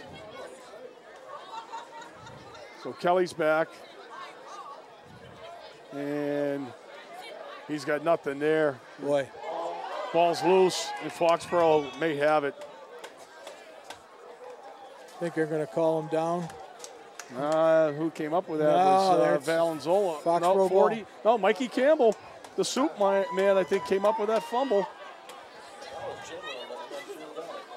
Kelly held that ball in there kind of long, and at one point in time, it looked like the Foxborough defense had both him and the running back at the same time. At the same time there, yeah, Sean Pierce. When you run that zone read option, it's so much with the reps with that mesh right there, and when you got the backup quarterback in there, he's not getting nearly as much time as Benson is in practice with it. So that's right. So you're going to see a lot of clean jerseys going into the lineup now for the Warriors. We'll try and get some of these kids when they go out there. I want to just talk about what a great job the Warrior offensive line has done in the first 3 quarters. Everybody that's stepped in there has been blocking fantastic. Nick DiTullio, Dan McNeil, Ryan Smith, Tyler Elfman, Brian Booth, and of course Nader. You know, they've all been blocking fantastic. They've really been moving the ball up and down the field and chewing up clock, and we got 2 great running backs, but those guys up front are just we've stressed it all year long, Pat. They have done a great job. One of the best lines we've seen in quite some time, and that's not taking anything away from previous teams. I tell you what, you got to give Joe Heinricher credit for molding these guys together. I mean, he's done a great job with this offensive line. They graduated everybody except Nader last year from that starting line. So out there now. Looks like number 66 is now taking over at center for the Warriors, and that's Brendan Kelly. If I read that number right, and I do.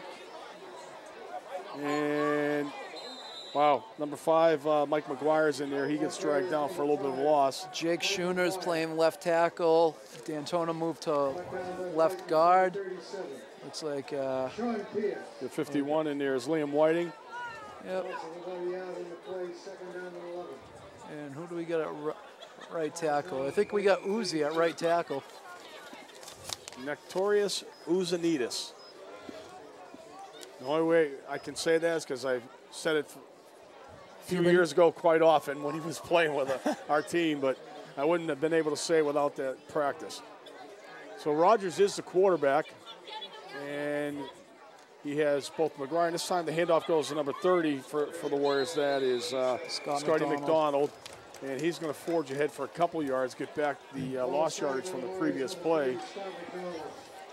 And it'll be a 3rd and 10 situation now. You know, Coach would never do it because of the outcome of the game right now, but God, Nolan Rogers has got himself an arm on him. And he will be the heir apparent next year, taking over the quarterbacking chores. And even though he's, got Valenza, we may see the ball put up in the air a little bit more next year. I believe this ball's on the ground. I think East Bridgewater recovered it sure too. do. I think. Number 59 for Bridgewater comes up with that loose ball. That's Kyle Bersani. And we'll have a change of possession there. We got a couple other guys out there that we got Tim Friedis was out there playing some receiver, Luigi Carbone, and I believe I saw Doug Fisher out there too. Fisher's a big boy. Now your defensive side will see a lot of changing too. Abdu's in there at middle linebacker. These 4 kids up front look like they got some size. Connor Capice is in there. Mike Bradley, I believe, is in there. 97. Do we have a 97? We do not have a 97 on our list. So that is a 97 out there, right? Sure is. We got a 79 out there. We do have a 79, so we're not dyslexic. That's Robert Hood. And straight ahead power play. We don't have a 97 out there. I do see that Blaine Newhook is 96, and I'm looking for a 96 on the sideline because that might be. Good luck. There's 100 jerseys there. Right, I see him right here. Yeah. All right, he's at the 50-yard line. Yep. All right, so that's not him then. So 3-yard gain. 2nd and 7. Ball out on the 34-yard line of East Bridgewater. And once again, we're going to see straight ahead running by Pierce. They're content to just run the clock out too, it looks like that. Yeah. Dylan Cronin's in there right now. A lot of kids who've worked hard all year long are getting an opportunity. That's nice to see. Yes. Darius Holmes is out there. Yeah. Tim Duray. Yeah, they're, seniors, your last home game, 4 years in the program for most of them. Tim Walton. 97, I'm wondering if that's Lovely, the younger Lovely. Ah. I think it's just looking at that close shot right there. It looked like Brendan's younger brother there. Connor, who's just a big boy. There's a first Kids down. call him the Love Boat. The Love Boat, yeah. Oh, boy. I remember his first year on E-Team. We were playing Norton. He got his bell rung, and he went to the wrong huddle. And came out. Norton still broke the huddle with him in it. Oh boy, Pop Warner football. So we have a first down there for East Bridgewater. As they move the chains, but the clock keeps moving too. That's the best part about running the ball. And we're going to see the keeper here by Kelly, and he's got a first down, and he may have more. Tim Duray. Yeah, Duray. Pushing him out right there. He held on for dear life, but not until Kelly races all the way down inside the Warrior 20-yard line. It was a very nice run. Sure was. And he's their heir apparent, apparently, right? He's the junior, you said? They had that freshman quarterback Pat mentioned earlier, though. Kid, good-sized kid. Graham. Let's take a look at it again.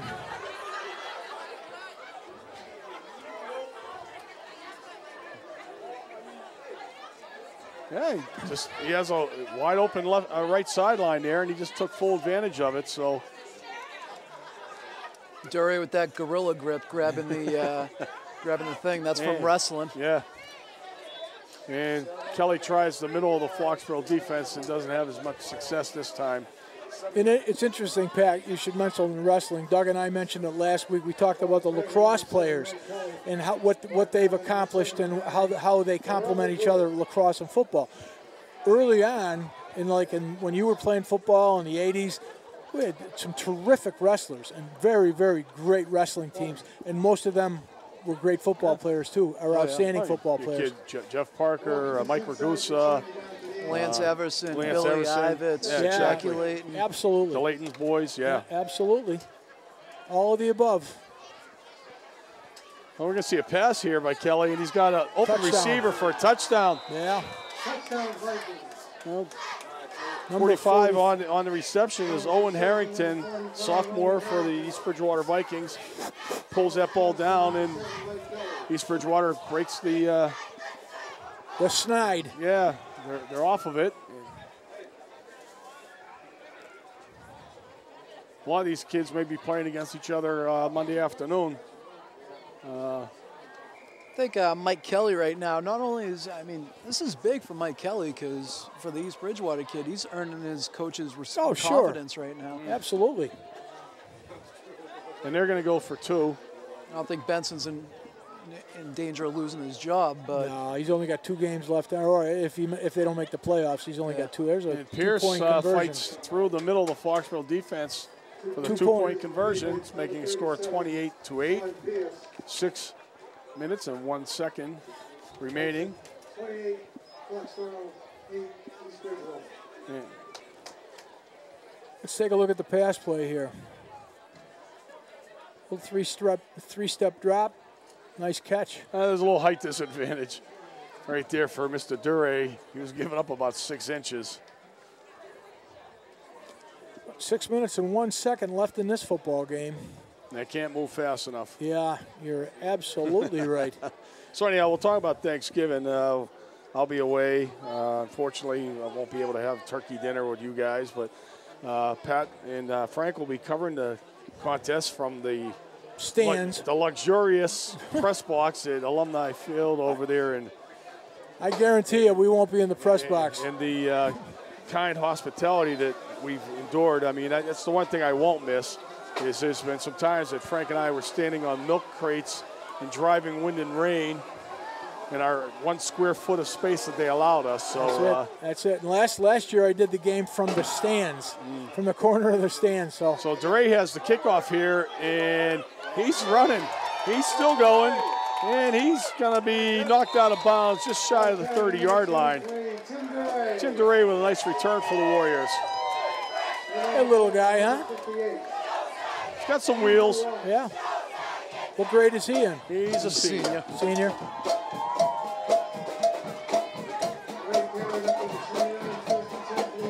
So again, we're going to see basically the Warrior JV team out there.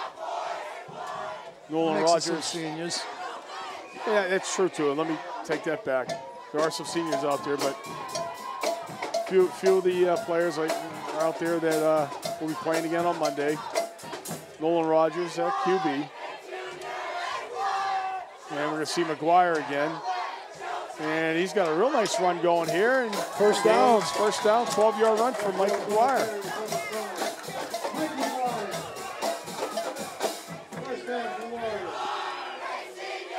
Gotta move the chains. Jake Foley's got that arm moving, and the chains haven't even set. Let's go. Let's get this game going.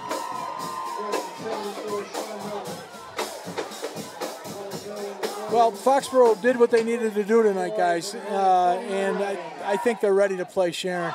And to be honest with you, I think they're going to kick the daylights out of Sharon. I really do. I think last year's game really set the tone for this year, though, because we got ambushed last year. We may have looked at them lightly. We learned the hard way. And this game having such importance tied to it, the coach is not going to let these guys go in there, anything other than focused. And as they say, Doug, it's the big get even. Yeah, it is. And I got to think that Foxborough could beat Sharon by 2 touchdowns. I may be wrong, but especially after last year, but I think we're going to beat them by 2 touchdowns. If the line plays the way that they're playing, I see us controlling the ball. And now we're going to see McDonald with a carry. He gets shoved back by a lot of white jerseys there. Scarlett McDonald, brought down by a pack led by Luke Grant. I'll tell you, that Ty game. Jenkins. I'm sorry, That's right. That game in Sharon next week has got to be the biggest thing that's ever happened to Sharon football. I can't think of it that they've been this far along in a season where they're playing for a title. It's been a while, that's for sure. Well, last year Oliver Ames won the Davenport division and went on to play up at Gillette Stadium in the Super Bowl. Yep. And that was their first time in the Super Bowl. That was their first time. Well, we get a pass completed, number 83 on the reception for the Warriors. He gets knocked out, but not until he picks up a first down. It's Nick Snow.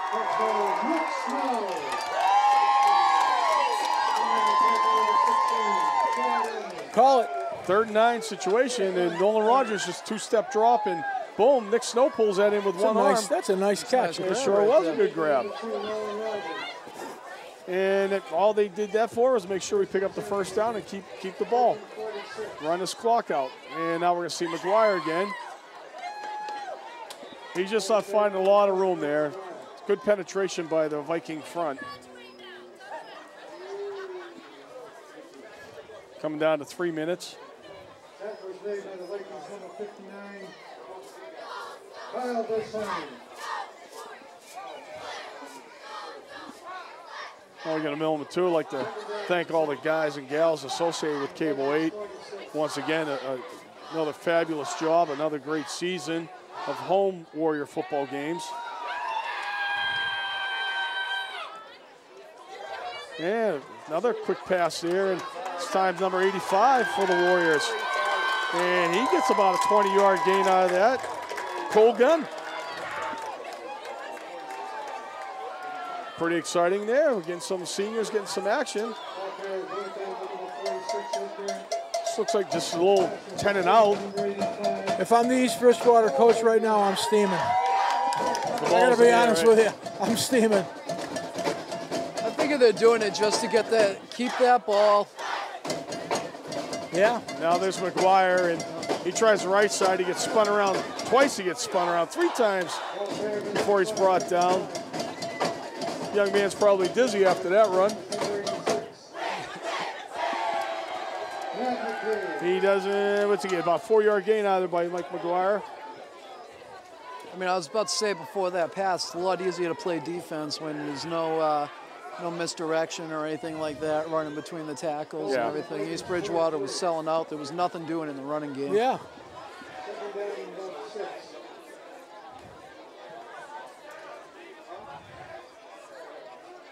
Keeping them honest. There's a toss, McGuire. McDonald with a good ball. McGuire lost his footing. McDonald was giving him a nice block out there, too. East Bridgewater didn't even cover the split end right there. Well, we have a 3rd and 9. Ball's about the 26-yard line. More importantly, the clock is moving. 1 minute and 20 seconds left in the football game. See who gets this. I bet they're going to throw the ball, at least try to get that first. Oh, bad snap. Rogers just going to cover it. Ladies and that thing went gentlemen, right through his hands. Found a phone as well. I think he took his. I think he looked to the right real quick to maybe see the defense, and it was the wrong time.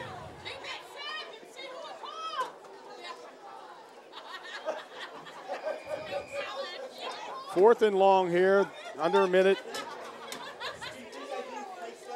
Foxborough may take all this clock before they call a timeout. Absolutely. Coach Badiri, that's what it looks like he's doing. Take a knee. We'll get a timeout here, and then we should take a knee and call it a game. They can't take it. Well, it'll be stop the clock and change possession, but we're going to delay a game against Foxborough. Now we're going to see maybe the punting team. Well, they're keeping them out there. I'd run a play. I don't know. Just make up your mind. I don't know what the discussion is. There's 30 seconds left. Take a knee. A 20-point lead with 30 seconds to go. Rogers is going to get the chance to throw the ball downfield a little bit. Oh, my God. Oh, my God. Try to pick up that first down. So as you can tell, I'm disgusted by things like that. I don't know. We got Carboni split wide to our side. Oh my God! He's going up top, and he finds Cole Gunn, who's gonna get knocked out of bounds. He's not gonna get the first down. Bridgewater will take over on downs. 24 seconds remaining. Well, Nolan Rogers completed 4 passes. Completed more passes in mop-up time than Slaby threw during the first 3 quarters. Yeah. So a nice effort by the entire Warrior team tonight. I would love to see East Bridgewater run the ball right now. Kelly's back in. And we know, as we said earlier, East Bridgewater is a quality opponent, came into this game 6-2, and as you said also, we may see them in future years in playoffs, being now we're going by enrollment base versus league alignment.